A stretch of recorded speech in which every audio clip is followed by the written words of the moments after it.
উচ্চ মাধ্যমিক পরীক্ষার পরে কোন বিষয় নিয়ে পড়বে, অনার্স পড়বে না পাস পড়বে, এটা নিয়ে তোমাদের মধ্যে অনেকেরই সংশয় আছে। তো আমি আজকের এই পুরো ভিডিওটা জুড়ে তোমাদেরকে সেই তথ্যটাই জানাবো। তার আগে তোমাদেরকে আমি বলে রাখি, উচ্চ মাধ্যমিকের পরে তোমরা যে কলেজে ভর্তি হবে, এতদিন প্রত্যেকটা কলেজের নিজস্ব ওয়েবসাইটে ভর্তির জন্য নোটিশ প্রকাশ করা হতো এবং সেখানে তোমাদের ভর্তি প্রক্রিয়াটা পুরোটা অনলাইনের মাধ্যমে তোমাকে প্রথমে ফর্ম ফিল আপ করতে হতো, একটা প্রভিশনাল লিস্ট বেরোতো, তারপরে ফাইনাল লিস্ট বেরিয়ে তোমাদের কিন্তু ভর্তি প্রক্রিয়াটা শুরু হতো।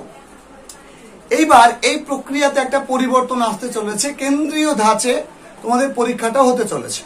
কিরকম হবে, একটা ইউনিভার্সিটির একটা পোর্টাল দেওয়া হবে এবং ওই পোর্টালের আয়তায় সমস্ত কলেজগুলো থাকবে। যেমন হচ্ছে তোমার আমাদের এখানে কল্যাণী ইউনিভার্সিটির আন্ডারে মুর্শিদাবাদের সমস্ত তোমরা বিভিন্ন কলেজে ভর্তি হও। মুর্শিদাবাদ ইউনিভার্সিটি হয়েছে, বাট এখনো আমাদের গ্র্যাজুয়েশনের জন্য এখনো আমাদের সেটা ইনফ্রাস্ট্রাকচার তৈরি হয়নি। এছাড়াও আমাদের বর্ধমান ইউনিভার্সিটি আছে, ক্যালকাটা ইউনিভার্সিটি আছে, বিদ্যাসাগর ইউনিভার্সিটি আছে। প্রত্যেকটা ইউনিভার্সিটির একটা নিজস্ব পোর্টাল করে দেওয়া হবে এবং ওই পোর্টালে তোমাদেরকে ফর্ম ফিল আপ করতে হবে এবং তোমাদের সেখানেই অনলাইনের মাধ্যমে ভর্তি প্রক্রিয়া সম্পূর্ণ হবে। ঠিক সেম মেথডটা হবে। এবার তোমরা কি করতে, তোমরা বিভিন্ন 4-5টা কলেজে ফর্ম ফিল আপ করে রাখতে, কোন কলেজে অনার্স পাবে কোন কলেজে পাবে না এরকম তোমরা ভাবতে। কিন্তু এখন তোমাকে একটা পোর্টালে, অর্থাৎ একটা ইউনিভার্সিটির একটা নির্দিষ্ট পোর্টাল থাকবে, ওই পোর্টালে তোমাকে কিন্তু ফর্ম ফিল আপ করতে হবে। এবার তোমাকে কলেজগুলো চুজ করে নিতে হবে তুমি কোন কোন কলেজে পড়তে ইচ্ছুক। এবার তুমি তোমার মেরিট অনুযায়ী তুমি যে কলেজে পাবে তুমি সেই কলেজে ভর্তি হবে। এবার এইটা চূড়ান্ত লেভেলের আলোচনা হয়ে গেছে, শুধুমাত্র মুখ্যমন্ত্রীর সিলমোহর দেওয়া বাকি আছে। যে কোনো মুহূর্তে কিন্তু সিলমোহর পড়ে যেতে পারে, অর্থাৎ এই প্রক্রিয়াটা হওয়ার সম্ভাবনাটাই কিন্তু বেশি দেখা দিচ্ছে। তোমরা ধরেই রাখো যে তোমাদের ভর্তি প্রক্রিয়াতে আমূল পরিবর্তন আসছে। হয়তো আগামী দিনে যেমন কেন্দ্রীয় বিভিন্ন বিশ্ববিদ্যালয়গুলোতে ইউজিসি, তোমাদেরকে একটা কথা বলে দিই, ইউজিসি এটা হচ্ছে ইউনিভার্সিটি গ্র্যান্ড কমিশন, এর আওতায় আছে প্রত্যেকটা বিশ্ববিদ্যালয়। তো এই ইউজিসি তরফ থেকে নোটিশ করে জানিয়ে দেওয়া হয়েছে প্রত্যেকটা কেন্দ্রীয় বিশ্ববিদ্যালয়গুলো একটা নির্দিষ্ট ভর্তি প্রক্রিয়া নেবে, অ্যাডমিশন টেস্ট, এবং সেই ভর্তি প্রক্রিয়ার মাধ্যমে কিন্তু তোমাদেরকে কলেজে ভর্তি হতে হবে যারা পাস করবে, যে সাবজেক্টের জন্য অ্যাপ্লাই করবে। কিন্তু এখন এটা আমাদের স্টেট ইউনিভার্সিটিগুলো নিয়ে হয়নি, কেন্দ্রীয় অনুমোদন প্রাপ্ত বিশ্ববিদ্যালয়গুলো নিয়ে হয়েছে। এটাও ইন ফিউচার হয়ে যেতে পারে, যখন হবে তখন বিষয়টা ভাববে। এবারে ইউজিসির আন্ডারে তোমরা উচ্চ মাধ্যমিকের পরে যে যে কোর্সগুলো পাবে সেটা হচ্ছে বিএ, বিএসসি এবং বিকম, এই তিনটে তোমরা কোর্স পাবে। তোমরা অনেকেই ভাববে কোনটা নিয়ে পড়লে বেশি সুবিধা হবে। তোমাদেরকে এখানে বিষয়টা আমি বলে রাখি, বিএ মানে হচ্ছে আর্টস, বিএসসি মানে সায়েন্স, বিকম মানে হচ্ছে কমার্স। তোমরা যারা কমার্স নিয়ে পড়েছিলে, তোমরা যদি কমার্সের কোনো সাবজেক্ট নিয়ে পড়ো সেটা বিকম হবে, আর্টস নিলে বিএ হবে এবং সায়েন্স নিলে হবে বিএসসি। তুমি সায়েন্স থেকে আর্টসও নিতে পারো, আর্টস থেকে তুমি বিকমের কোনো সাবজেক্ট নিয়ে পড়তে পারো, সেটা কিন্তু ম্যাটার করছে না। বিষয়টা হচ্ছে এইখানে যে তুমি অনার্স নেবে না পাস নেবে, তোমাকে বুঝতে হবে। তুমি যদি তোমার কেরিয়ারটা খুব তাড়াতাড়ি গ্রো করতে চাও এবং সাকসেস পেতে চাও, তাহলে তোমাকে কিন্তু ভাবনা চিন্তা করতে হবে। কারণ 3 বছর তোমাকে কিন্তু সময়টা তুমি নষ্ট করলে কিন্তু চলবে না। এখন তোমরা যারা ভাবছো যে তোমরা স্কুল টিচার হবে, তাদেরকে এসএসসি দিতে হবে বা টেট পরীক্ষা দিতে হবে। তার জন্য একটা এলিজিবিলিটি ক্রাইটেরিয়া হচ্ছে, যারা এসএসসি দেবে তাদেরকে গ্রাজুয়েশন পাস করতে হবে 50% মার্কস সহ, এবং তারপরে তাকে 2 বছরের বিএড করতে হবে। তাহলে 3+2 কিন্তু 5 বছর হয়ে গেল। 5 বছর করার পরে তোমাকে কিন্তু 1 বছর আবার প্রিপারেশন নিতে হবে ন্যূনতম, মানে 6 বছর হয়ে গেল। অর্থাৎ ধরো তুমি 18 বছর বয়সে তুমি যদি উচ্চ মাধ্যমিক দিয়ে থাকো, 18 বছর তোমার বয়স প্রায় হয়ে যাবে, তাহলে 18-এর পাশে তোমার 23 বছর সময় কিন্তু প্রিপারেশনের জন্যই কিন্তু তোমার চলে যাবে। এটাও কিন্তু তোমাকে ভাবতে হবে, এটাও কিন্তু একটা ভাইটাল বিষয়। প্রসঙ্গটা হলো এই যে তুমি এখন এসএসসি এবং টেট, পশ্চিমবঙ্গের অবস্থা তোমরা প্রত্যেকে জানো, এসএসসি এবং টেটের কিন্তু এখন বেশ 6-7 বছর থেকে কিন্তু হওয়ার কোনো গল্প নেই। সুতরাং আদৌ কবে হবে এটা নিয়ে কিন্তু খুবই দ্বিধা আছে। হ্যাঁ, একটা সময় পরিস্থিতি ঠিক হয়ে যাবে, এটা আমরাও বিশ্বাস করি, আমরাও মানি। কিন্তু তুমি যদি এটা ভাবো তাহলে তোমাকে কিন্তু অনেকটা ধৈর্য রাখতে হবে, পেশেন্স রাখতে হবে। তোমার সাকসেস পেতে অনেকটা লেট হয়ে যাবে। তাই তোমাদের প্রত্যেকে, আমার মনে হয় যে পাস কোর্স নিয়ে পড়াটা ভালো। এবার কোনটা নিয়ে পড়লে কি হবে দেখো, এসএসসি তোমাকে দিতে গেলে অনার্স থেকেও তুমি দিতে পারো, পাস থেকেও তুমি দিতে পারো। এবার অনার্স থেকে দিলে কি হবে, একটা সাবজেক্টে তুমি স্পেশালাইজ হবে, ম্যাথ নিলে ম্যাথ, ইংলিশ নিলে ইংলিশ।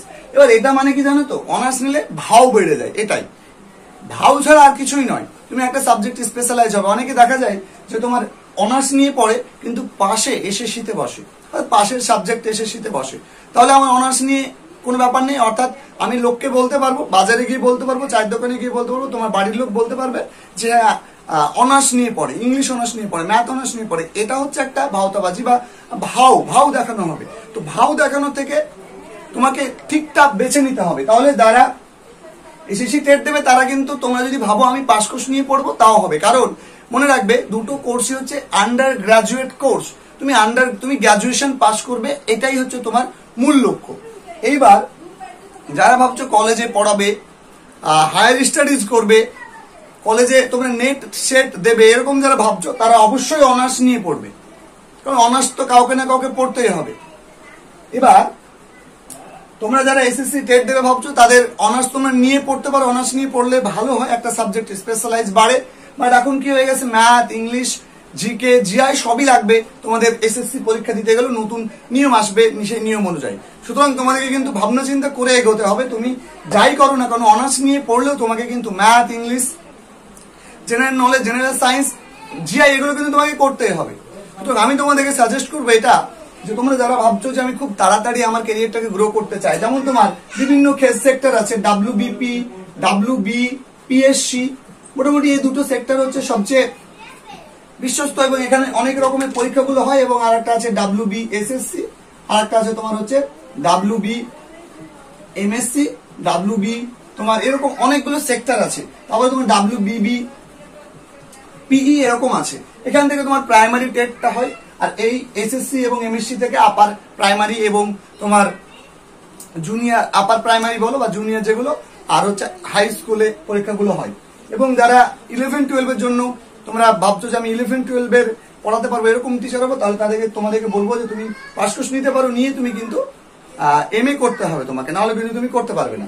সুতরাং তোমাকে এই জায়গাটা ভাবতে হবে। এবার তুমি যদি কেউ যদি ডাব্লিউবিপি নিয়ে পড়ে, এখনকার পরিস্থিতিতে অনেকে অনার্স নিয়ে ডাব্লিউবিপি তে পড়ছে, সুতরাং ডাব্লিউবিপি যদি তুমি পড়তে চাও, তোমার যদি পুলিশ লাইনে যাওয়ার ইচ্ছে থাকে, তাহলে প্রত্যেককে বলবো তোমরা পাস কোর্স নিয়ে পড়ো এবং এই যে 3টে বছর, এই 3টে বছরে নিজেকে একদম উগড়ে দাও। কারণ তুমি উচ্চ মাধ্যমিক পরেও কিন্তু অনেক স্কোপ আছে জব পাওয়ার। সুতরাং তুমি উচ্চ মাধ্যমিক পরেও তুমি পেতে পারো। তাই তোমাকে ভেবে নিতে হবে যে আমি এই যে উচ্চ মাধ্যমিকের পরে, তাহলে তুমি যদি পাস কোর্স নিয়ে পড়ো তাহলে তোমার চাপ কমে যাবে, তুমি উইদাউট প্রেশার নিয়ে তুমি কিন্তু পড়তে পারবে। এবার তাহলে তুমি ডাব্লিউবিপির জন্য প্রিপারেশনটা এখন থেকে নিয়ে রাখতে পারবে। এসআই হতে গেলে গ্রাজুয়েশন অবশ্যই লাগবে, তাহলে তুমি এসআই যখন হতে চাইবে তুমি পরে গ্রাজুয়েশন করে করবে। কিন্তু তোমাদেরকে বলবো আমি ভালো করে একটা কথাই, যে তুমি যাই পড়ো না কেন আমি বলবো যারা পড়তে পছন্দ করো, পড়তে ভালোবাসো, যারা স্পেশালাইজ একটা সাবজেক্টের উপর স্পেশালাইজ জ্ঞান রাখতে চাও, হায়ার স্টাডিজ করতে পারো, তারা অনার্স নাও। কিন্তু যারা ভাবছো যে না আমার গ্রাজুয়েশনে পাস করলে হবে, তারা আমি বলবো অবশ্যই পাস কোর্স নাও।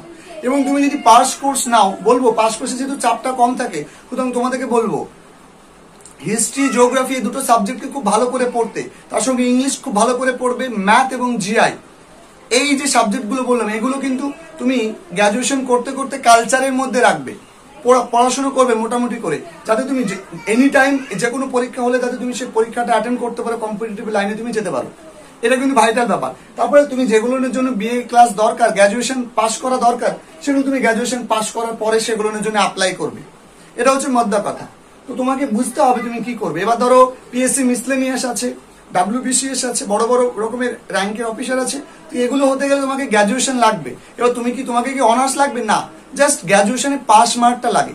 সুতরাং তোমাকে বুঝে নিতে হবে। এবার যাদের পড়তে ভালো লাগে, স্যার কেমন করে বলছেন পাস কোর্স কে আপনি একদম মানে অনার্স মানে পাস কোর্সকে একদম কেমন করে বলছেন। দেখো বিষয়টা বোঝো যে অনার্স নিয়ে ভাও দেখানো হবে। অনেকে দেখা যায় যে অনার্স নেওয়ার পরে সে আবার অঙ্ক করে, সে আবার তোমার অন্য সাবজেক্ট নিয়ে পড়ে বা বিভিন্ন রকম চাকরির পরীক্ষাগুলো দেয়। তুমি দেখবে পশ্চিমবঙ্গে মানে এরা পশ্চিমবঙ্গের ইয়াং জেনারেশন থেকে কিন্তু অন্যান্য রাজ্যের ইয়াং জেনারেশন গুলো কিন্তু জব পাওয়ার ক্ষেত্রে সাকসেস এটার দিক থেকে কিন্তু এগিয়ে গেছে। এবং অনেকে মানে বিহার বা অন্যান্য রাজ্যের লোকেরা কিন্তু আমাদের রাজ্যে এসে তোমাদের যে অধিকারগুলো সেই অধিকারগুলোকে ছিনিয়ে নিচ্ছে। সুতরাং তোমাদেরকে আমি বলবো যে এটা আমার ব্যক্তিগত মতামত, যে অনেকে অনার্স নেওয়ার পরে বলে পাস কোর্স নিয়ে পড়লে ভালো করতাম, এরকমও অনেকে বলে। সুতরাং যাতে তোমাদের 3টে বছর নষ্ট না হয়, তোমাদেরকে আমি বলবো, তোমরা যদি মনে করো আমি স্কুল টিচার হবো, তাও তুমি হতে পারবে। তুমি ধরো তোমার ইংরেজি ভালো লাগে, তাহলে তুমি পাস কোর্সে ইংরেজি রাখো, দিয়ে তুমি ভালো করে ইংরেজিটাকে পড়ো, পাস কোর্স নিয়ে পড়ো কিন্তু ইংরেজিটাকে ভালো করে পড়ো, তখন তুমি পাস কোর্সের জন্য তুমি এসএসসিতে বসতে পারবে, সেখানে কোনো সমস্যা হবে না। বিএড করবে, এসএসসিতে বসতে পারবে। কি হবে, তুমি যদি জব পেয়ে যাও তোমার কি হবে, তুমি বেতন কিছুটা কম পাবে। আর অনার্স পাস যারা থাকবে তাদের বেতন বেশি পাবে, এবং যাদের এমএ ক্লাস থাকবে এবং যারা 11-12 পড়ার জন্য থাকবে তাদের বেতন স্কেলটা বেশি থাকবে। এই হচ্ছে পার্থক্য, আদার কিছু পার্থক্য নেই। তো প্রত্যেকটাই তোমার এই জায়গাতে গেল। তাহলে যারা ভাবছো যে আমি হায়ার স্টাডিজ করব, আমার একটু ধৈর্য নিব, আমি আমার এত তাড়াতাড়ি সাকসেস পেতে হবে এরকম কোনো ব্যাপার না। আমার ফ্যামিলি ব্যাকগ্রাউন্ড ঠিক আছে, আমার এত চাপ, মানে আমার এত তাড়াতাড়ি না পেলেও হবে, আমি যখন হোক পেলে হবে, একটা নির্দিষ্ট সার্টেন টাইমে গিয়ে পেলে হবে, আমার অত চাপ নেই। তুমি অনার্স নিয়ে পড়তে পারো। আর যার নিহাতি ভালো লাগা আছে, যে সাবজেক্টটা আমার ভালো লাগা আছে, এটা নিয়ে আমি হায়ার স্টাডিজ করতে চাই, আমি পিএইচডি করব, আমি এমএ করব, আমি আরো হায়ার স্টাডিজ করব, তাহলে আমি তাদেরকে বলবো অনার্স নিয়ে পড়ো। আর যারা ভাবছো আমি খুব তাড়াতাড়ি সাকসেস পাবো বস, তাদেরকে আমি বলবো তোমরা পাস কোর্স নিয়ে পড়ো, চাপ কমে যাবে, এখন থেকে কম্পিটিটিভের জন্য প্রিপারেশন নিতে শুরু করো। তাহলে প্রত্যেকটা যে কোনো রকমের তুমি জবের জন্য প্রিপারেশন নিতে পারবে, পড়াশোনা করতে পারবে। তো এই হচ্ছে গুরুত্বপূর্ণ আপডেটটা তোমাদের জানানোর ছিল। আশা করবো তোমরা প্রত্যেকে বিষয়টা ভালো করে বুঝলে। দেখা হবে তোমাদের সঙ্গে পরবর্তী ভিডিওতে। Till then take care, stay safe, stay happy, stay healthy.